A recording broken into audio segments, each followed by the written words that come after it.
Hi, hello, kumusta ka? Guys, ito may sharing na naman tayo guys sa ating tutorial recipe ng ating mini German lag bread. Wow! Dito guys, focus muna tayo sa palaman na focus. Dito guys, sa palaman natin, pwede nyong gamitin ito sa sweet dough, sari-saring tinapay natin. Pwede rin sa malalaki. The best to guys, sa malalaki guys, palaman natin. Okay? Sundan ninyong mabuti guys ang ating paggawa ng palaman. Dahil ditong palaman natin, pwedeng pan-deliver, pwedeng pang negosyo, pwede din pang merienda lang, o pwede. May mano-mano basis pa rin tayo guys, dito sa ating paggawa ng palaman, at syempre, sa atin na rin gawa ng palamanan natin, okay?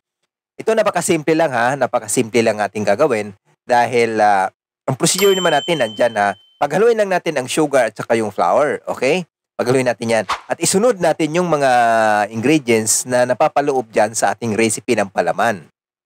Okay?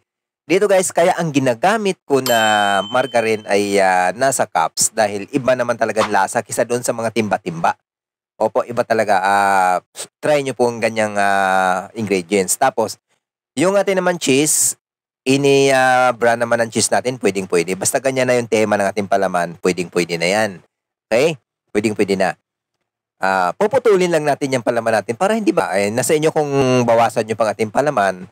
Yan naman ay 40 grams ang ating putol dyan, at 20 grams naman or 15 to 20 grams ang ating palaman. Okay? Ganun lang naman yan ang laki natin. Dahil dito sa ating dough, mano-mano beses, kailangan pa rin talaga yan na pagka-rising natin, tanggalin ang hangin, puputulin, bibilugin muna natin yan. Oo. Kahit 5 minutes lang i-rest natin after nating mabilog, okay? Sa ganung paraan, nagkakaroon ng kinis ang ating dough.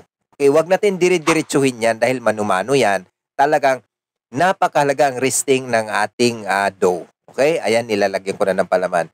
Talagang mini lang to guys dahil kumbaga nagkikrave lang talaga, pero itong palaman natin guys, kung matry kung sino mang nakagawa na, hindi ko sinabing pare-pareho ang ating timpla. Disclaimer lang, bawat baker may kanya-kanya tayong procedure sa paggawa, recipe man yan o palaman. Okay?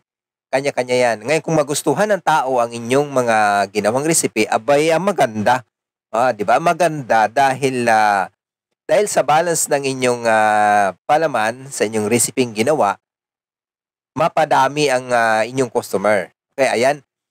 Ayan, sa ganyan, hihiwaan lang natin ng 3. O kung susundan ninyo yan, pwede din wala. Pero mas maganda kasi mas attractive tingnan yung may hiwa, dyan sa ating German lag. Okay? At pagkatapos niyan, kailangan banyahan nyo lang ng halimbawa, mag-crumble kayo ng egg. Or either evap or powder milk, pwedeng-pwede din naman. Okay? Para hindi maputla ang ating tinapay, yan ang ating gagawin. Okay? Ayan, ang ating powder lang ginamit ko dyan guys. Nilagyan ko ng kakonting tubig. Ngayon, pag ganito nagdo-double size ng ating ating dough, ang ating figura, nasa tray na, dahan-dahan nyo na lang lagyan ng gatas. Okay? Banyahan nyo na yan. Maya-maya, pwede nyo na rin yang isa lang. Pahingahin nyo lang ng konti. Okay, pahingahin lang konti. O kahit mga 1 minute, pwede ng isa lang, makakilos lamang. Okay, nandyan naman ang ating baking time, ganyan, ayan, ang bilis na maluto. Dahil maliliit lang naman siya. Kung gusto nyo namang mas maganda pa, banyahan nyo ng butter. The best talaga yung butter. Or margarine na nasa cups lang. Maganda. Kaya natin ito, recipes. Maraming salamat. Happy baking!